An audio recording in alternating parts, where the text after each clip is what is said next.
عمت العظما، عظیم ترین جنگ.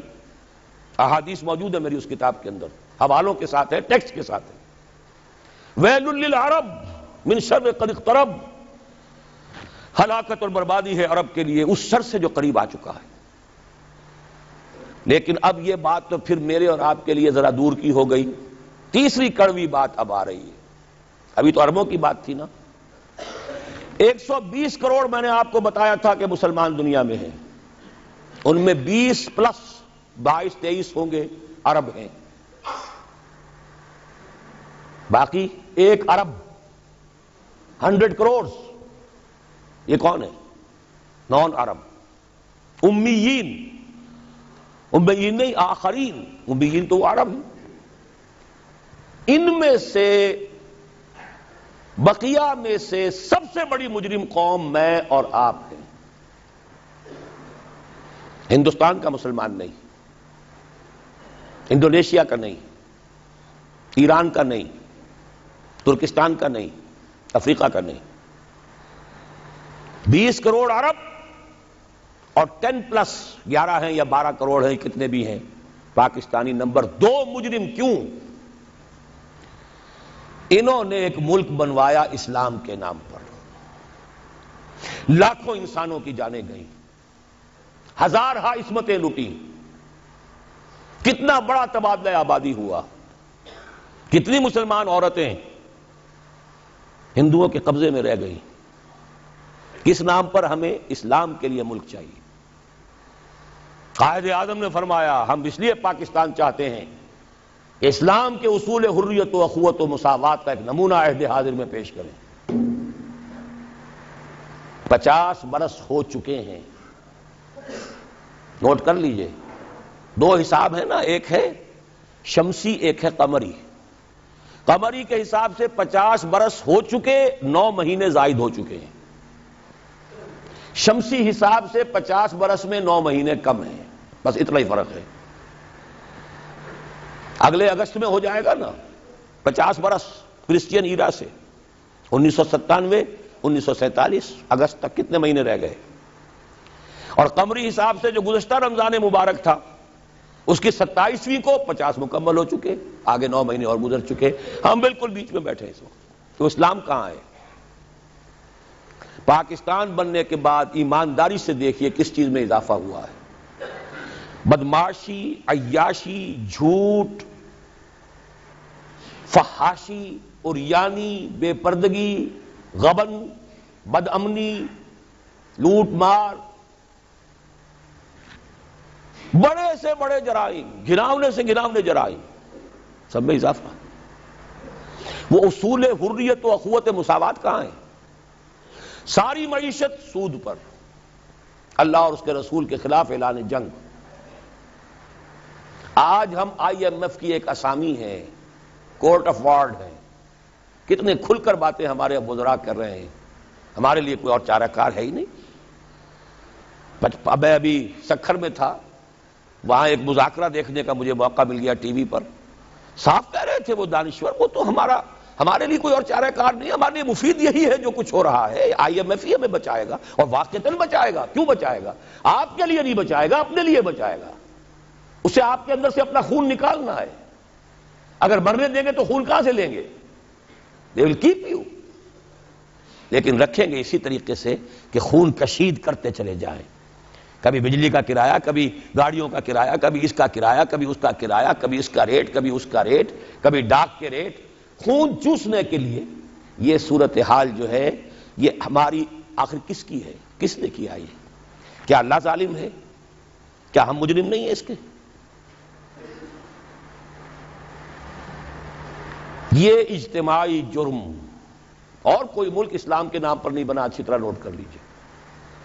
انڈونیشیا میں تحریک چلی وہ ملائی نیشنلزم کے نام پر، ملے نیشنلزم.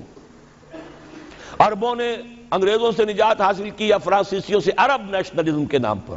العروبہ. صرف ایک ملک بنا تھا پاکستان. کا مطلب کیا؟ لا الہ الا اللہ. اور آج یہی وجہ ہے کہ کم سے کم عربوں کے ہاں خوشحالی تو ہے. جو ذلت آئی ہے ابھی ان پر، اور مسکنت آئیے کر کچھ نہیں سکتے، بے بس ہو گئے ہیں۔ جزیرہ نما عرب میں آج یہود اور عیسائی دندناتے پھر رہے ہیں، ان کے فوجی مراکز قائم ہو چکے ہیں، نجد کے پورے علاقے کے اوپر ان کا قبضہ ہے اس وقت۔ ذلت ہی ہے نا، ہمارے ہاں تو بھوک بھی ہے، ہم تو اس سے آگے بات جا رہی ہے۔ ہمارے ہاں یہ مسئلہ اور آگے بڑھے گا تو کیا شکلیں ہوں گی، بھوکے بھیڑیے جس طریقے سے پیٹ پھاڑیں گے محلوں میں رہنے والوں کے اور کوٹھیوں میں رہنے والوں کے، وہ وقت دور نہیں ہے۔ یہ عذاب الہی کی شکل، جیسے کہ فرمایا گیا سورہ انعام میں، قل هو القادر ان يبعث عليكم عذابا من فوقكم او من تحت ارجلكم او يلبسكم شيعا ويذيق بعضكم بعض بعض۔ اے نبی ان سے کہہ دیجئے اللہ اس پر پوری طرح قادر ہے کہ تم پر کوئی عذاب بھیج دے تمہارے سروں کے اوپر سے یا تمہارے قدموں کے نیچے سے نکال دے، یا اللہ کو کوئی اور کام کرنا ہی نہ پڑے، تمہیں کو آپس میں ٹکرا دے، ایک دوسرے کی طاقت کا مزہ چکھائے۔ فرقے واریت ہو، صوبائی عصبیت ہو، لسانی عصبیت ہو، کبھی بلوچ اور پٹھان لڑ رہا ہوتا ہے کوئٹہ میں، کبھی کراچی میں، اب دوبارہ کیا شکل ہوگی اللہ ہی بہتر جانتا ہے۔ اس لیے کہ وہ جو مہرے جو ہیں، کبھی کوئی مہرے کو اٹھاتا ہے، کبھی اسی مہرے کو نیچے رکھ کر کسی دوسرے مہرے کو اٹھا لیتا ہے، نتائج تو بعد میں پتہ چلتا ہے نا۔ وہ تو اب کسی نے کہا ہے کہ پیسے فلاں جگہ سے لے کر فلاں کو دیے گئے، وہ تو آج حقیقت واضح ہو رہی ہے۔ تو اچھی طریقے سے سمجھ لیجئے کہ یہ سب عذاب الہی کی شکلیں ہیں۔ میرا تو اب تک کے ساری گفتگو کا خلاصہ کیا ہے؟ آج ہم امت مرحومہ نہیں ہے، امت معذبہ ہے، ورنہ اللہ کو ہم پر رحم فرمانا ہو اور امریکہ ہمارے اوپر کوئی سختی لا سکے، معاذ اللہ ثم معاذ اللہ، اللہ ہماری بھلائی چاہے اور کوئی ہماری برائی کر سکے، ناممکن۔ جو کچھ ہے اللہ کی طرف سے۔ لما يعذبكم بذنوبكم بل انتم بشر ممن خلق۔ تم اپنی جگہ پھرنے خواہ بنے بیٹھے رہو، ہم تو امت مرحومہ ہیں، ہم تو اللہ کے پیارے ہیں، لاڈلے ہیں۔ قالت اليهود والنصارى نحن ابناء الله واحباؤه قل فلم يعذبكم بذنوبكم بل انتم بشر ممن خلق۔ پھر اللہ تمہارے گناہوں کی پاداش میں تمہیں سزا کیوں دے رہا ہے، عذاب کیوں دے رہا ہے؟ تم بھی ایسے ہی انسان ہو جیسے دوسرے انسان اللہ نے بنائے۔ یہ ہے ہمارا اصل مسئلہ۔ دیکھیے انفرادی مسئلے بھی ہیں، پیٹ کا مسئلہ بھی ہے، چھت کا مسئلہ بھی ہے۔ ہر انسان چاہتا ہے کہ کوئی رین بسیرا ہو، کوئی چھت ہو، ضروری ہے۔ شریعت نے بھی یہ حقوق دیے ہیں۔ کوئی لباس کو ڈھانپنے کے لیے، کپڑے جسم کو ڈھانپنے کے لیے لباس بھی چاہیے، یہ ہے مسائل۔ لیکن یہ ہے کہ ایک ہے انفرادی مسائل سے اوپر اس قوم کے مسائل، ملک کے مسائل۔ وہاں اگر عذاب آئے گا یہودیوں کے ہاتھوں، یہاں آئے گا ہندوؤں کے ہاتھوں۔ میں نے اپنی اس کتاب کو ختم اس پر کیا ہے۔ 3 امکانات ہیں پاکستان کے لیے، جو کچھ ہم اب تک کر چکے ہیں، جو ہم نے عہد وعدہ خلافی کی ہے، ہم نے اب تک وہ اسلام نافذ نہیں کیا، وعدہ خلافی کی ہے۔ اور سورہ توبہ کی 3 آیات کے اندر بیان کر دیا گیا ہے کہ کوئی قوم اجتماعی طور پر اگر کوئی وعدہ کرے اور اس کی پھر خلاف ورزی کرے اللہ کے ساتھ تو اس کی سزا کیا ہے؟ نفاق۔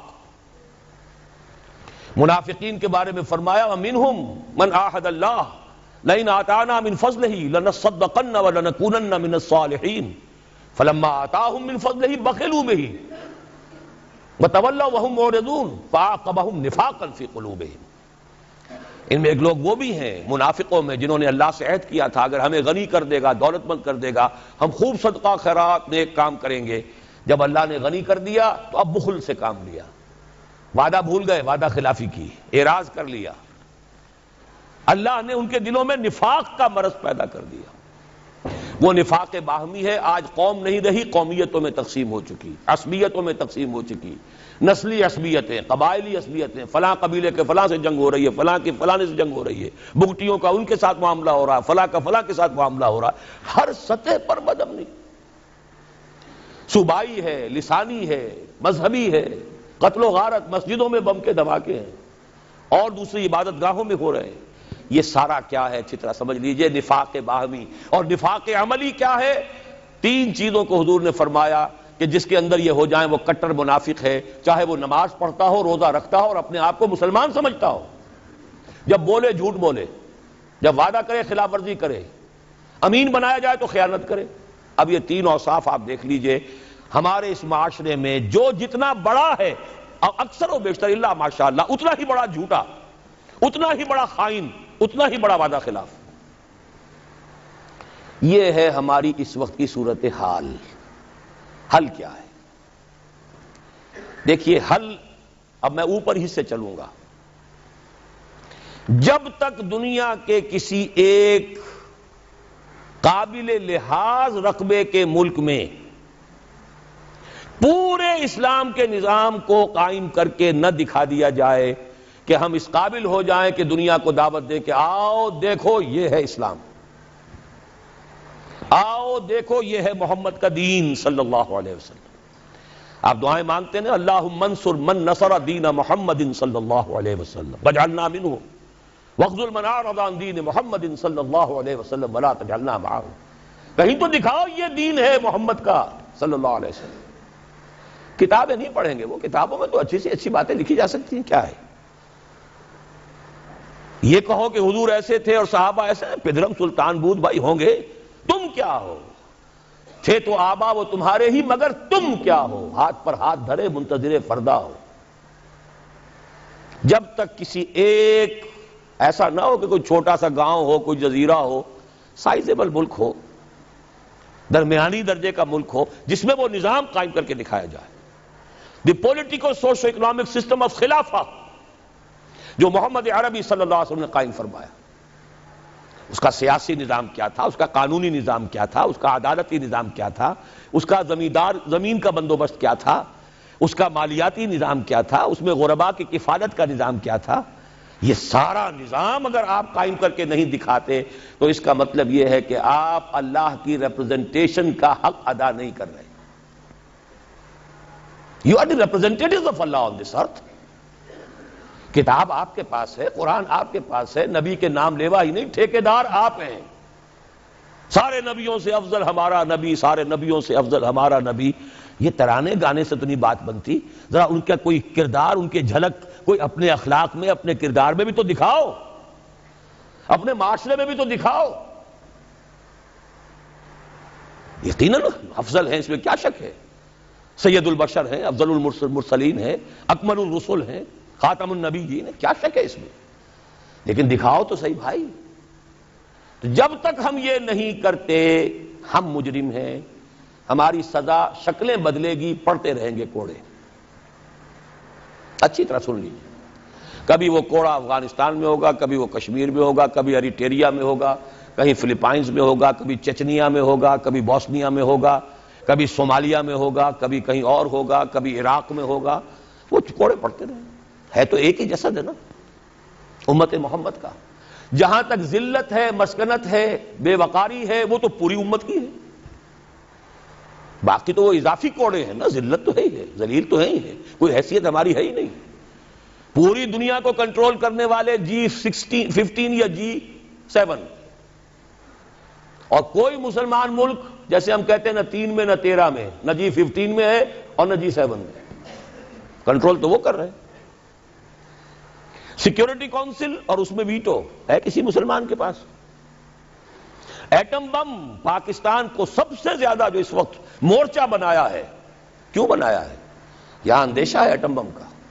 اسرائیل کو اگر کوئی کنفرنٹ کر سکتی ہے کوئی قوم تو وہ صرف پاکستان. یہی تو وجہ ہے. تو اب اچھی طرح سمجھ لیجئے، پہلی بات تو یہ ہے کہ جب تک دنیا کے کسی نہ کسی ایک قابل لحاظ رقبے کے ملک پر اللہ کا دین عملاً قائم کر کے ہم نہیں دکھائیں گے، وہ فرض کفایہ ہو جائے گا پوری امت کی طرف سے. اگر ایک جگہ بھی ہم دکھا دیں، آؤ بھائی یہ کھلے ہوئے دروازے، آؤ دیکھو with your own eyes, come here and see for yourself. This is Islam. This is the رحمت of محمد صلی اللہ علیہ وسلم. وما ارسلناک الا رحمۃ للعالمین. آؤ دیکھو اپنی آنکھوں سے رحمت للعالمین کے مظاہر دیکھو. پہلی بات تو یہ ہوئی. دوسری بات، اب آ گیا نیچے اتر کر ایک سیڑھی. سب سے زیادہ جس کام کے لیے اللہ تعالیٰ نے مواقع عطا کیے وہ ہمیں کیے. چند چیزیں میں گنوا دینا چاہتا ہوں. ختم نبوت کے بعد سب سے بڑا دینی منصب مجددین امت ان اللہ یبعث فی ہذہ الامہ علی راس کل 100 عام من یجدد لہا دینہا. 1000 برس تک سارے مجددین عالم عرب میں آئے اور 11ویں صدی سے شروع ہو گئے ہندوستان میں. مجدد الفسانی رحمت اللہ علیہ، شاہ ولی اللہ دہلوی رحمت اللہ علیہ، سید احمد بریلوی رحمت اللہ علیہ. پھر 14ویں صدی میں حضرت شیخ الہند، علامہ اقبال جیسا مفکر، مولانا مودودی جیسا مصنف، مولانا الیاس جیسا مبلغ پوری دنیا میں کہیں نظر نہیں آئے گا. کوئی وجہ تو ہے، اللہ نے سلیکٹ کیا ہے. ان اللہ اصطفیٰ آدم و نوحا وآل ابراہیم وآل عمران علی العالمین. اللہ چن لیا کرتا ہے نا. پھر خلافت ختم ہوئی تو تحریک صرف یہاں چلی، کہیں چلی. اور کتنی غیرت تھی، کتنے لوگوں نے جیلوں کے اندر جا کر جو ہے جیلوں کو آباد کیا، کتنوں نے ہجرت کر لی، چلے گئے افغانستان چلے گئے. یہ تو اس صدی کی تاریخ ہے. بدقسمتی ہماری ہے کہ ہم اس سے بھی واقف نہیں. بولی اماں محمد علی کی جان بیٹا خلافت پہ دے دو، ساتھ ہیں تیرے شوکت علی بھی، جان بیٹا خلافت پہ دے دو. اس سے پورا ہندوستان گونج گیا تھا. گاندھی شریک ہوا، وہ تو جیسا میں بتا چکا ہوں وہ ایک ترک کے ہاتھوں خاد کام ختم کرا لیا. اب کیا کرو گے تم؟ مدعی سست گواہ چست. پھر پوری دنیا میں مسلمان ممالک آزادی ہوئے، بظاہر آزاد، حقیقتاً تو کوئی بھی ابھی آزاد نہیں. ظاہری آزادی جو ملی ہے تو اس میں صرف ایک ملک کے لیے اسلام کا نعرہ لگا، پاکستان کا مطلب کیا؟ لا الہ الا اللہ، کہیں اور نہیں. پھر پاکستان بنا ہے تو معجزہ، پوری دنیا مانتی ہے کہ معجزہ. کسی حساب کتاب میں نہیں، میری کتاب ہے استحکام پاکستان، میں نے ثابت کیا ہے تمدن، سیاست، ریاست کے کسی اصول سے ثابت نہیں کیا جا سکتا کہ پاکستان بننا چاہیے تھا. It is a miracle. پھر پاکستان بننے کے بعد اتنا بڑا میریکل ہوا ہے. 10 کروڑ تھے ہم اس وقت، مشرقی اور مغربی پاکستان دونوں کے ملا کر، اور 10 کروڑ عوام کی نمائندہ دستور ساز اسمبلی نے فیصلہ کیا حاکمیت اللہ کے لیے ہے، ہمارے لیے نہیں. قرارداد مقاصد، سروری زیبا فقط اس ذات بے ہمتا کو ہے، حکمراں ہے ایک وہی باقی بتان آزری. 1949 میں قرارداد مقاصد پاس ہوئی. 1950 میں اور بڑا معجزہ ہو گیا، آج اس کا ہم تصور نہیں کر سکتے. شیعہ، سنی، دیوبندی، بریلوی، جماعت اسلامی، اہل حدیث، 6 جماعتوں اور 6 فرقوں یا 6 مکاتب فکر کی ٹاپ کی قیادت، نیچے کے بچڑ بھئیے نہیں، ٹاپ کے لوگ، 31 علماء، اور انہوں نے دستور کے لیے 22 اصول دے دیے. اس پر ہم متفق ہیں، ہمارا کوئی اختلاف نہیں. مفتی جعفر حسین مجتہد، حافظ کفایت حسین ان کے سب سے بڑے اس زمانے کے واعظ اور ذاکر، ادھر مولانا مودودی جیسی شخصیت، سید سلیمان ندوی جیسی شخصیت، مولانا شفیع، مفتی محمد شفیع صاحب جیسی شخصیت، اور بریلویوں میں مولانا بدایونی، مولانا ابو الحسنات قادری لاہور کے، اہل حدیثوں میں ٹاپ کے، سب ٹاپ کی قیادت نے کہا کہ یہ ہمارے اصول ہیں. کم آن. تو سوچنے کی بات ہے، اس کے بعد کہیں کوئی بہت بڑی غلطی ہو گئی. بس غلطی کیا ہوئی ہے اچھی طرح سمجھ لیجئے. 2 غلطیاں ہوئی ہیں، پازیٹو نیگیٹو. پازیٹو غلطی یہ ہوئی کہ ہم نے راستہ انتخاب کا اختیار کر لیا نظام کو بدلنے کے لیے. جب تک جماعت اسلامی ایک سیاسی جماعت نہیں تھی، اس نے الیکشن میں حصہ نہیں لیا تھا، دستور اسلامی کا مطالبہ مولانا مودودی نے کیا لیکن تمام قوم نے اس کا ساتھ دیا. مولانا شبیر احمد عثمانی رحمۃ اللہ علیہ تو جماعت اسلامی کے نہیں تھے، انہوں نے پاس کروائی ہے دستور ساز اسمبلی کے اندر، ورنہ جماعت اسلامی کا تو کوئی نمائندہ نہیں تھا اس وقت اسمبلی میں. انہیں کوئی تعصب نہیں تھا کہ یہ جماعت کی طرف سے آئی ہے، نہیں، دین کی بات ہے، صحیح بات ہے. جب آپ الیکشن کے میدان میں آ گئے، اب معلوم ہوا کہ اب آپ نے مذہب کو، اسلام کو ایک پولیٹیکل ایشو، ایک کنٹروورشل ایشو بنا دیا. اس کے بعد کیا ہوا؟ تو چل میں آیا، آؤ نا ہم بھی سیر کریں کوہ طور کی. بریلوی علماء نے کہا تو ہم کیوں نہ چلیں آگے، سواد اعظم تو ہمارا ہے، ہمیں سب زیادہ ووٹ ملیں گے. اہل حدیثوں نے کہا ہمارے بھی کہیں کہیں پاکٹس تو ہیں، کوئی 1 آدھ سیٹ تو ملے گی نا. دیوبندیوں نے کہا ہمارے بھی علاقے ہیں بہت سے، خاص طور پہ سرحد میں، بلوچستان میں تو ان کے بڑی سالڈ قسم کی جو ہے وہ ان کے فوٹنگز ہے پولیٹیکل. نتیجہ کیا نکلا؟ 4-5 اسلام ہو گئے. اسلام کے نام پر ووٹ تقسیم اور راج کرے گا خالصہ اور کرے نہ کوئی. جیت سیکولرزم کی.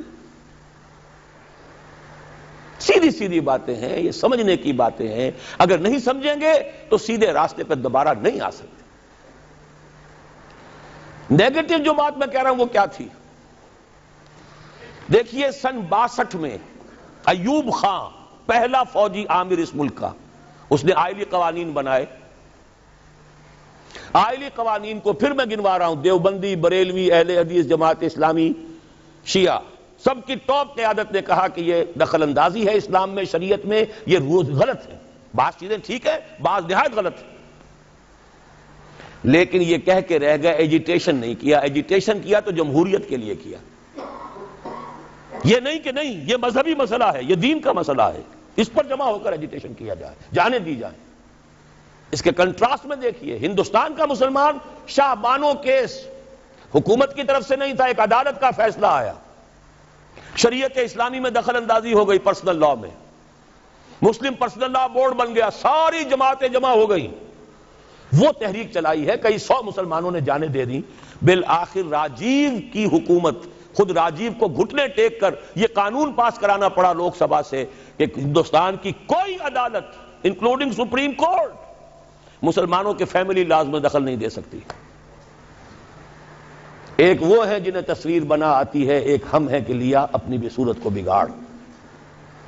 ایجیٹیشن دینی ایشو پر نہیں ہوا، ایجیٹیشن ہوا جمہوریت لاؤ، جمہوریت لاؤ، جمہوریت لاؤ.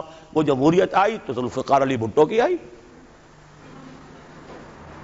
جب سیکولر لوگوں نے مل کر وہ تحریک چلائی اور دینی کارکن دینی لگے، محنتیں انہوں نے کی، جماعتیں وہ تھیں، لیکن یہ ہے کہ نتیجہ کیا نکلا؟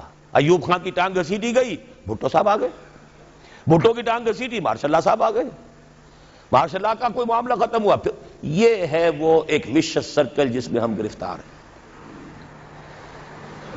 گویا کہ اب ہمیں دوبارہ سوچنا ہوگا.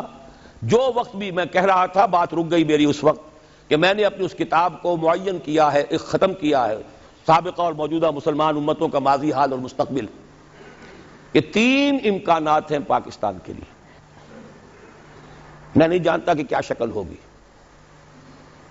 یا تو یہ ہے کہ اللہ تعالیٰ اس قوم پر بڑی بھلائی فرمائے اور اس قوم کو اجتماعی توبہ کی توفیق دے دے، جیسے حضرت یونس علیہ السلام کی قوم پر سے عذاب ٹل گیا تھا. عذاب کے آثار شروع ہو جانے کے بعد الا قوم یونس، یہ تو بہترین بات ہے جو ہم پسند کر سکتے ہیں، لیکن اس کی کچھ شرائط ہیں، کچھ کڑیاں ہیں، اس کی وہ میں بعد میں بتاؤں گا. آثار نہیں ہیں توبہ کے، کوئی آثار نہیں. دوسری بات یہ ہو سکتی ہے، اللہ نہ کرے، لیکن یہ کہ اس کو لیے بھی میں سمجھتا ہوں بڑے نفع کا سودا ہوگا، ایک دفعہ کوئی شیکنگ ہماری ایسی ہو کہ یہ جو حال مست اور مال مست جو ہیں ان کو دن میں تارے نظر آ جائیں ایک دفعہ. شاید اللہ توبہ اسی طریقے سے توفیق دے دے. وَلَنُذِيقَنَّهُم مِّنَ الْعَذَابِ الْأَدْنَىٰ دُونَ الْعَذَابِ الْأَكْبَرِ لَعَلَّهُمْ يَرْجِعُونَ. سورہ سجدہ میں فرمایا گیا ہم انہیں چھوٹے عذاب کا مزہ چکھائیں گے بڑے عذاب سے پہلے. بڑا عذاب تو قوم کو ختم کر دیتا ہے، چھوٹا عذاب جو جگا دے، ہوش میں آ جائے. لعلہم یرجعون. یہ جو مال مست ہیں اور حال مست ہیں اور عیش مست ہیں، ان بستیوں کو ذرا جھجوڑنے کے لیے کسی وقت جو ہے اللہ تعالیٰ یہ بھی کرتا ہے. لیکن اگر اس پہ بھی ہم جاگ جائیں تو بہت بڑی نفع کی بات ہے، کیونکہ سن 71 اب 25 برس ہو رہے ہیں، پھر 16 دسمبر آ رہی ہے، پورے 25 برس ہو جائیں گے، 71 اور 96. لیکن اس شیکنگ کو ہم نے محسوس نہیں کیا. ہم سے 1000 میل دور ہوتا رہا. 93,000 ہمارے قیدی آ گئے، تھوڑے تھوڑے چھوٹ کر آ گئے، پھر بس گئے، کچھ پتہ نہیں چلا لوگوں کو. شب و روز میں کوئی فرق واقع نہیں ہوا. اپنے دھندوں میں، اپنی مصروفیات میں، اپنی مشغولیات میں، اپنی دلچسپیوں میں، اپنے مشاغل میں کوئی فرق نہیں ہوا. شاید کہ کوئی دوسری پکڑ جو ہے، دوسری جھنجھوڑ، وَزُلْزِلُوا زِلْزَالًا شَدِيدًا، کوئی بات آ جائے پھر بھی جاگ جائیں تو بڑے نفع کا سودا ہے. اور تیسری بات آپ کو بتا رہا ہوں، ہو سکتا ہے کہ جس طرح تاتاریوں کے ہاتھوں کروڑوں مسلمان قتل ہوا تھا، ہندوؤں کے ہاتھوں کروڑوں یا لاکھوں مسلمان پاکستانی ختم ہو، لیکن پھر یقیناً اللہ تعالیٰ ان ہندوؤں کو توفیق دے دے گا کہ وہ اسلام لے آئیں، ہوگا اسی خطہ زمین سے۔ اس لیے کہ 400 برس سے اللہ نے مجددین جو بھیجے وہ اسی خطے میں بھیجے۔ مجدد الفسانی سرحد میں دفن ہے، شاہ ولی اللہ دلی میں دفن ہے، سید احمد بریلوی شاہ اسماعیل شہید بالا کوٹ میں ہے، اقبال لاہور میں دفن ہے۔ یہ جو چیزیں ہیں یہ کوئی ہوتی ہے بات؟ ہے آیا فتنہ تاتار کے افسانے سے، پاسباں مل گئے کعبے کو صنم خانے سے۔ تاتاریوں نے کروڑوں مسلمان کو قتل کیا، اسلام نے تاتاریوں کو فتح کر لیا۔ آج بھی ہو سکتا ہے، history can repeat it self, لیکن یہ مجھے یقین ہے کہ اسی خطے سے ہوگا۔ تو کیوں نہ ابھی سے کمر کس لیں، کیوں عذاب الہی کو دعوت دیں؟ وہ کیسے ہوگا؟ اس کے لیے پھر اب وہی لفظ استعمال کر رہا ہوں، توبہ۔ لیکن توبہ کو اب نیچے سے لے کے چلنا ہوگا۔ سب سے پہلے انفرادی توبہ، یا ایھا الذین آمنوا توبوا الی اللہ توبۃ نصوحا۔ اپنی زندگیوں میں دیکھیے کیا چیز خلاف اسلام ہے، کاروبار میں، معاش میں، دکانداری میں ملازمت کر رہے ہیں تو کوئی غلط چیزیں استعمال کر رہے ہیں، کوئی رشوت لے رہے ہیں، کوئی لوگوں کو پریشان کر رہے ہیں، کوئی سودی لین دین ہے، سود کے اوپر کاروبار کیا ہوا ہے۔ دیکھیے پوری طرح باریک بینی کر کے اپنی معاش اور معاشرت کو پاک کریں، تب توبہ ہوگی، ورنہ نہیں۔ آپ 1000 دانے کی تسبیح لے کر بیٹھ جائیں، استغفر اللہ ربی من کل ذنب واتوب الیہ، وہ توبہ نہیں ہوگی۔ توبہ ہوگی حرام خوری اور غلط کاموں کو چھوڑ کر۔ الا من تاب وآمن وعمل عملا صالحا فاولئک یبدل اللہ سیئاتہم حسنات۔ اور یہی سب سے مشکل ہے۔ مسلمانوں کو جوش میں لے کر باہر لے آؤ گولیاں کھانے کے لیے، وہ اپنے گریبان کھول دیں گے۔ اپنی زندگیوں میں تبدیلی کرنا یہ سب سے کٹھن۔ اپنے عیش کو منغص کرنے کے لیے تیار ہونا، اپنے کیریئرز، اپنے کاروبار، اپنی سہولتیں، اپنے عیش، اس کو مسجد تو بنا دی شب بھر میں، ایمان کی حرارت والوں نے، من اپنا پرانا پاپی ہے برسوں میں نمازی بن نہ سکا۔ ختم نبوت کی تحریک ہو یا نظام مصطفیٰ کی تحریک ہو، چھاتیاں کھول کر لوگ گولیاں کھانے والے کون ہوتے ہیں عام طور پر؟ عوام الناس، جوش میں، جذبے میں۔ رنگیلا رسول کے اوپر قتل جس نے کیا کون تھا؟ ایک ترخان، ایک کھاتی، ان پڑھ۔ وہ تو جذبہ ان کا ہے جو جوش میں آ جاتا ہے۔ تو سمجھ لیجئے اس بات کو، انفرادی توبہ سے بات شروع ہوگی۔ افراد کے ہاتھوں میں ہے اقوام کی تقدیر، ہر فرد ہے ملت کے مقدر کا ستارہ۔ ہے کام کٹھن، پھر کہہ رہا ہوں، اپنی ذات پر اپنے گھر میں اسلام نافذ کیجئے، اپنے وجود پر اپنے گھر میں شریعت کی تنفیذ ہو، اپنی معاش اور اپنی معاشرت شرعی پردہ نافذ کیجئے۔ جن میں تارے نظر آ جائیں گے، بائیکاٹ ہو جائے گا، رشتہ دار ناراض ہو جائیں گے، آپ کے داماد ناراض ہو جائیں گے۔ کیسے ہو سکتا ہے میں اپنی سالی کے ساتھ پردہ کروں یا میری سالی میرے سامنے نہ آئے؟ کیسے ہو سکتا ہے وہ لڑکی جو ہے دیور سے پردہ کرے اور دیور کے سامنے نہ آئے؟ جبکہ حضور فرماتے ہیں الحم و موت، پردے میں تو سب سے زیادہ سختی جو ہے وہ انہی رشتوں میں ہونی چاہیے۔ ابھی کل آپ نے پڑھا ہوگا ایک نوجوان 20 برس سعودی عرب کے اندر سروس کر کے آیا، 4 بچوں کو ذبح کیا، اپنی بیوی کو بھی جلا دیا۔ کیوں جلا دیا ہے؟ اس سے آ کر کچھ پتہ لگا ہوگا نا کہ میں وہاں کیا کرتا رہا اور یہ یہاں کیا کرتی رہی۔ اس سے کم کے اوپر ظاہر بات ہے آدمی اتنا بڑا جرم نہیں کرتا۔ معاشرت ہماری بگڑی ہوئی ہے۔ آپ پیٹرو ڈالر کمانے کے لیے بیٹھے ہوئے ہیں، یہاں کیا ہو رہا ہے؟ کیا نہیں ہوگا پھر؟ آگ اور پانی کا میل ہو رہا ہے۔ تو پہلی بات ہے انفرادی توبہ، یا ایھا الذین آمنوا توبوا الی اللہ توبۃ نصوحا۔ اور میں آپ کا کان کھول کر بتا دینا چاہتا ہوں، اگر یہ نہیں تو کچھ بھی نہیں، اگر یہ نہیں تو بابا پھر سب کہانیاں ہیں۔ یہ کام نہیں کر سکتے تو پھر یہی ہے، کوئی آئے گا آپ کو واس پلائے گا، مجھے ووٹ دے دو، ہمیں ووٹ دے دو، ہم یہ کر دیں گے، ہم وہ کر دیں گے، ہم یہ کر دیں گے۔ ٹھیک ہے، آپ ان کے چکروں میں آ جائیے، آپ جو بھی چاہیے کیجئے، پیسے دے دیجئے، چندے دے دیجئے، ووٹ دے آئیے گا، ہوگا کچھ نہیں، پر نالا وہیں گرے گا جہاں 1951 سے آج تک گر رہا ہے۔ پہلا الیکشن پاکستان میں 1951 میں ہوا ہے، پنجاب کا صوبائی، اب یہ 96 ہے، 45 برس تو ہو گئے نا، پر نالا وہیں گرے گا، کوئی نتیجہ نہیں نکل سکتا۔ اس انفرادی توبہ پہ جو لوگ ہمت کر لیں، کمر کس لیں، اب اگلا قدم یہ ہے کہ وہ جڑ کر جمع ہو کر ایک طاقت بنے۔ یہ اکیلے اکیلے تنے جو ہیں یہ پہاڑ کو نہیں پھوڑ سکیں گے۔ علیکم بالجماعہ، ید اللہ علی الجماعہ، اللہ کی تائید، اللہ کی نصرت جماعت کے ساتھ ہوتی ہے، افراد کے ساتھ نہیں۔ جماعت بنے، اور جماعت کے لیے جو بنیاد ہم نے اختیار کی ہے اللہ کے فضل و کرم سے، جیسا کہ ابھی تعارف میں بھی ڈاکٹر صاحب نے آپ کو بتایا، ہم نے مغربی اصول نہیں اختیار کیے، بیعت کا اصول لیا ہے۔ واحد ہے کہ جس کا ذکر قرآن میں ہے، جس کا ذکر حدیث میں ہے، جس کا ذکر سیرت میں ہے، جس کا ذکر ہماری 1300 برس کی تاریخ میں ہے، یہ 14ویں صدی میں آ کے البتہ بیعت کے بجائے بھی کچھ جماعتیں بننی شروع ہو گئی ہیں۔ ورنہ شاہ سید احمد بریلوی کھڑے ہوئے بیعت کی بنیاد پر، حضور نے بیعتیں لی، بیعت عقبہ اولیٰ، بیعت عقبہ ثانیہ، بیعت رضوان، خواتین کی بیعت، خلفاء کی بیعتیں ہوئیں، خلافت ملوکیت میں بدل رہی تھی، حضرت حسین رضی اللہ تعالیٰ عنہ میدان میں آئے، بیعت لے کر آئے۔ یہ دوسری بات ہے کہ کوفیوں نے بیعت توڑ دی، یہ دوسری بات ہے، اس کا کوئی الزام حضرت حسین پر نہیں ہے رضی اللہ تعالیٰ عنہ۔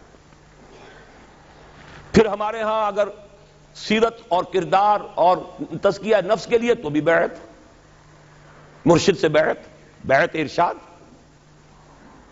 پھر جتنے جہاد ہوئے، چاہے وہ سید احمد بریلوی کا تھا، چاہے وہ مہدی سوڈانی کا تھا، چاہے وہ سنوسی کا تھا، بیعت۔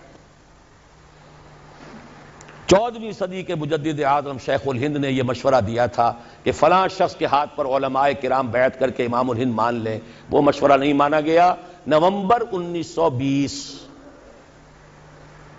آج ہم کہاں بیٹھے ہیں؟ نومبر 1996، 76 برس پہلے کی بات آپ کو بتا رہا ہوں، 20 نومبر 1920 کو، لیکن علماء کے اجلاس نے اسے قبول نہیں کیا۔ اس کے بعد سے ہماری تنظیمیں جو بنتی ہیں وہ جمہوری قسم کی ہیں، ممبرشپ ہے، اس کے صدر بناؤ، اس کا یہ کرو، اس کا وہ کرو، جبکہ قرآن میں، حدیث میں، سنت میں، سیرت میں کم سے کم 1300 برس کی تاریخ میں سوائے بیعت کے اجتماعیت کی کوئی بنیاد نہیں ہے۔ ایک شخص سے بیعت کرو، اس کا حکم سنو اور مانو، الا یہ کہ وہ شریعت کے خلاف حکم دے، بات ختم۔ اسے ٹھوک بجا کر دیکھ لو، اس کا ماضی دیکھ لو، اس کا حال دیکھو، اس کے قریب جا کر رہو، اس کے معمولات کو دیکھو، لیکن جب اس کے بعد دل ٹھک جائے، اس کے خیالات کیا ہیں، اس کے نظریات کیا ہیں، پھر اس کے ہاتھ میں ہاتھ دے کر اپنے آپ کو اس کے حوالے کرو۔ جیسے کہ حضرت عبادہ ابن صامت کی حدیث ہے رضی اللہ تعالی عنہ، اور متفق علیہ ہے، صحیح مسلم صحیح بخاری دونوں میں، بایعنا رسول اللہ صلی اللہ علیہ وسلم علی السمع والطاعۃ فی العسر والیسر والمنشۃ والمکرہ وعلی عثرۃ علینا وعلی لا ننازع امر اہلہ وعلی ان نقول بالحق اینما کنا لا نخاف فی اللہ لومۃ لائم۔ حضرت عبادہ فرماتے ہیں ہم نے بیعت کی تھی اللہ کے رسول سے کہ آپ کا ہر حکم سنیں گے اور مانیں گے، خواہ مشکل ہو خواہ آسان ہو، خواہ ہماری طبیعتیں آمادہ ہوں خواہ ہمیں اپنی طبیعتوں پر جبر کرنا پڑے، خواہ آپ دوسروں کو ہم پر ترجیح دے دیں۔ ہم یہ نہیں کہیں گے کہ ہم آپ کے پرانے خادم تھے، یہ نو وارد آیا تھا، آپ نے اس کو امیر بنا دیا، نہیں، یہ آپ کا اختیار ہوگا۔ اور جسے بھی آپ امیر بنائیں گے ہم ان کے ساتھ چھینا جھپٹی نہیں کریں گے، جھگڑا نہیں کریں گے، تعاون کریں گے۔ ہاں حق بات ضرور پیش کر دیں گے، جو مشورہ ہوگا ضرور دیں گے، جو صحیح باتیں کہیں گے جہاں بھی ہوں گے، کسی کی خوف کی وجہ سے زبان بند نہیں کریں گے۔ یہ ایک حزب اللہ، اللہ کے دین کو غالب کرنے کے لیے جماعت جو ہے، یہ اس کا ایک مکمل دستور ایک حدیث میں ہے۔ اچھا یہ جماعت اگر بن جاتی ہے تو کیا کام کرے گی؟ سورہ آل عمران کی آیت نمبر 104، وَلْتَكُن مِّنكُمْ أُمَّةٌ يَدْعُونَ إِلَى الْخَيْرِ وَيَأْمُرُونَ بِالْمَعْرُوفِ وَيَنْهَوْنَ عَنِ الْمُنكَرِ وَأُولَٰئِكَ هُمُ الْمُفْلِحُونَ۔ پہلے ہر ایک متقی ہو، یا ایھا الذین آمنوا اتقوا اللہ حق تقاتہ، آیت نمبر 102 یہ ہے۔ پھر جڑیں، ملیں، واعتصموا بحبل اللہ جمیعا ولا تفرقوا، جمعیت بنو۔ اور پھر وَلْتَكُن مِّنكُمْ أُمَّةٌ، 3 کام کرو بس، خیر کی طرف دعوت دو، نیکی کا حکم دو، جہاں بھی حکم کا اختیار ہے، گھر میں تو نیکی کا حکم دو، اگر کوئی صاحب حیثیت ہے چودھری ہے کسی علاقے کا، اپنے محلے میں تو حکم دے، جس کو جو وجاہت جو حیثیت بھی کہیں حاصل ہے، باس ہے کسی دفتر کے اندر، وہاں تو نیکی کا حکم دے۔ وَيَنْهَوْنَ عَنِ الْمُنْكَرِ، اور بدی سے روکو۔ اس بدی سے روکنے کے پھر 3 درجے حدیث میں آئے، من رأى منکم منکرا فلیغیرہ بیدہ فإن لم یستطع فبلسانہ فإن لم یستطع فبقلبہ وذلک اضعف الایمان۔ جو بھی تم میں سے کسی بدی کو دیکھے، برائی کو دیکھے، اس کا فرض ہے کہ ہاتھ سے روکے، طاقت سے روکے، اس کی قوت نہ رکھتا ہو زبان سے روکے، اس کی بھی ہمت نہ ہو تو دل میں نفرت ضرور رکھے، اور یہ ایمان کا کمزور ترین درجہ ہے۔ اسی کو 2 حصوں میں تقسیم کر لیجئے۔ جب تک طاقت کافی نہیں ہے، زبان ہی سے دعوت الی الخیر ہوگی، زبان ہی سے امر بالمعروف ہوگا، زبان ہی سے نہیں عن المنکر ہوگا، طاقت استعمال نہیں ہوگی۔ جیسے کہ حضور صلی اللہ علیہ وسلم نے پہلے دن کہا یہ بت سب بکواس ہے، یہ ان کی کوئی حیثیت نہیں، ان ہی الا اسماء سمیتموہا، یہ تم نے نام رکھ چھوڑے، ان کی کوئی حقیقت نہیں، کسی بت کو توڑا نہیں۔ 12 برس تک اسی سے نے کعبہ میں نماز پڑھی ہے جس میں بت رکھے ہوئے تھے، اسی کعبے کا طواف کیا جس میں بت رکھے ہوئے تھے۔ ہجرت کے 7ویں برس عمرہ قضا کرنے گئے ہیں تو اسی کعبے کا طواف کیا جس میں بت رکھے ہوئے تھے، وہی نماز پڑھی ہے، دائیں بھی بت، بائیں بھی بت، سامنے بھی بت، پیچھے بھی بت۔ ہاں طاقت کے ساتھ جب گئے اگلے ہی سال سن 8 میں، اب جاتے ہی 10,000 قدوسیوں کے ساتھ جب داخل ہوئے، پہلا کام کیا کیا؟ جاء الحق وزهق الباطل ان الباطل كان زهوقا، ایک ایک بت کو گرایا ہے اور توڑا۔ یہ ہوا، یہ طریقہ ہے، طریقہ نبوی ہے۔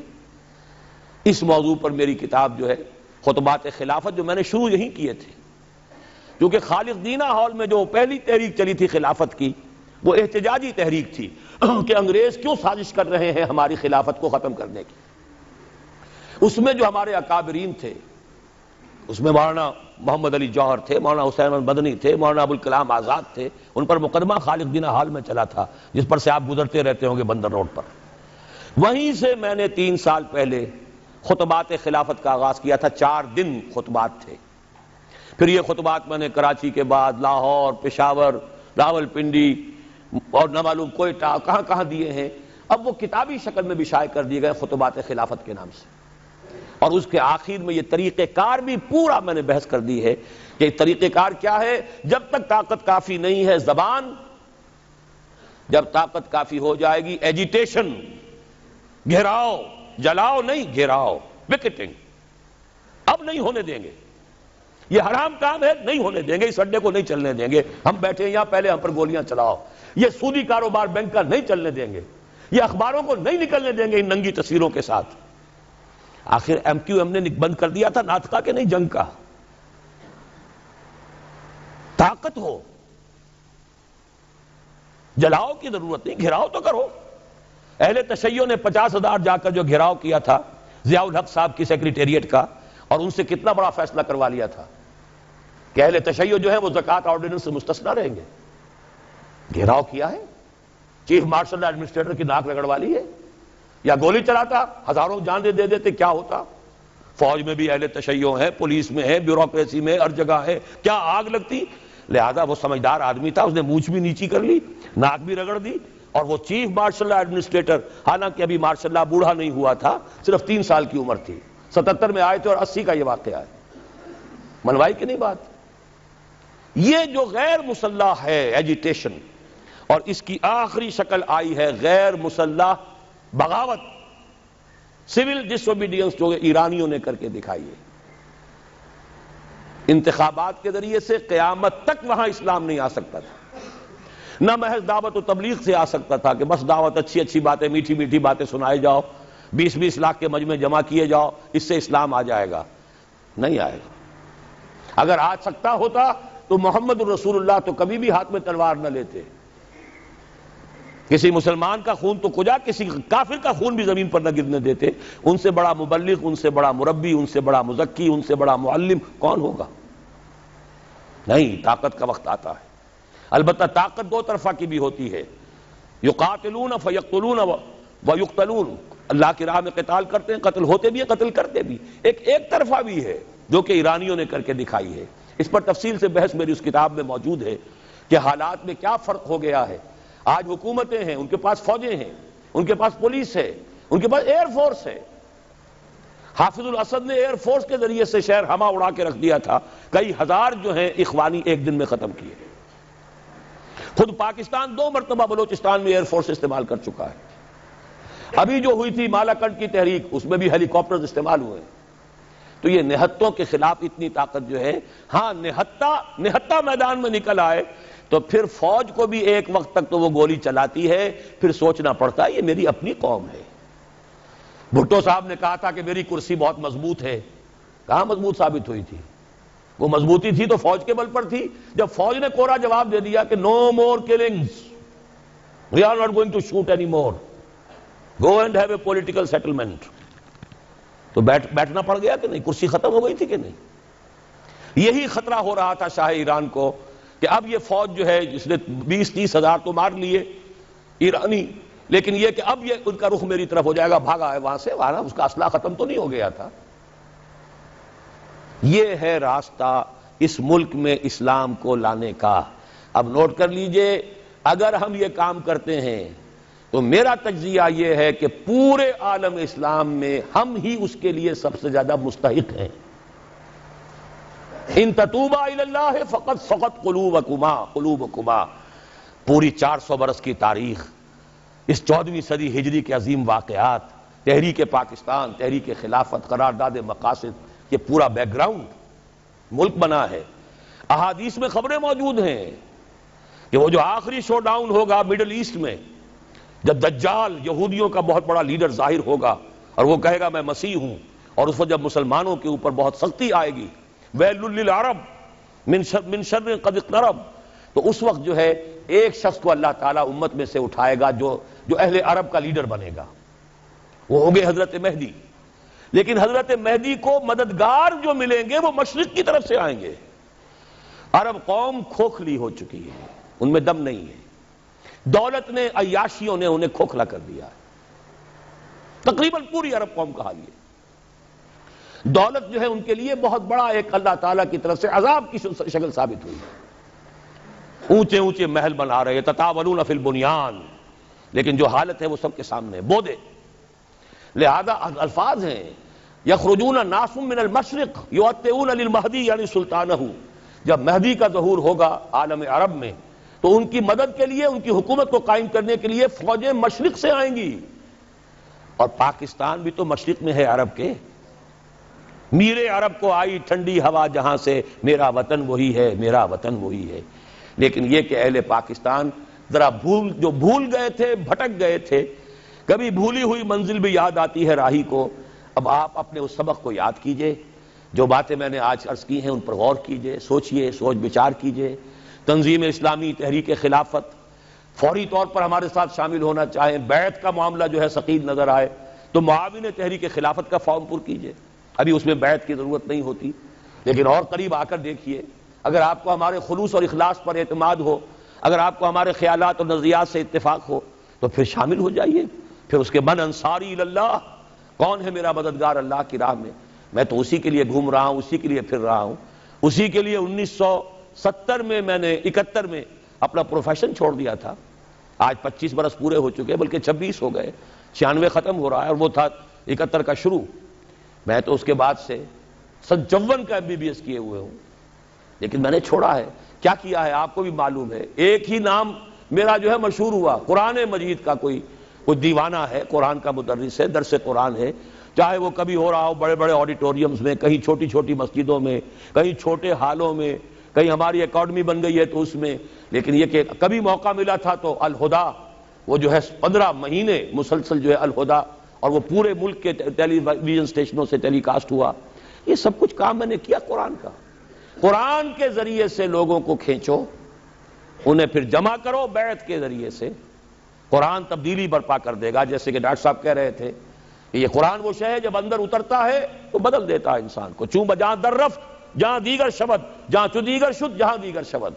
پھر ان بدلے ہوئوں کو، ریفارمڈ لوگوں کو جمع کرو. بھیڑ جمع کرنے سے کچھ حاصل نہیں ہے. یہ جو اپنی معاش اور اپنی معاشرت کو صحیح کر چکے ہو، اپنی ذات اور اپنے گھر میں دین نافذ کر چکے ہو، وہ جمع ہو، اور جمع ہو مضبوط سب و طاعت والی جماعت کے اندر. جب تک طاقت کافی نہیں، زبان سے دعوت بھی ہے، نہی عن المنکر بھی ہے، اور امر بالمعروف بھی ہے. جب طاقت ہوگی تو کسی دینی ایشو پر ایجیٹیشن کریں گے، اب یہ کام ہم نہیں ہونے دیں گے، یا ہم نہیں یا یہ نہیں، اور پھر نتیجتاً یا تخت یا تختہ. اقول قولی ھذا واستغفر اللہ لی ولکم ولسائر المسلمین والمسلمات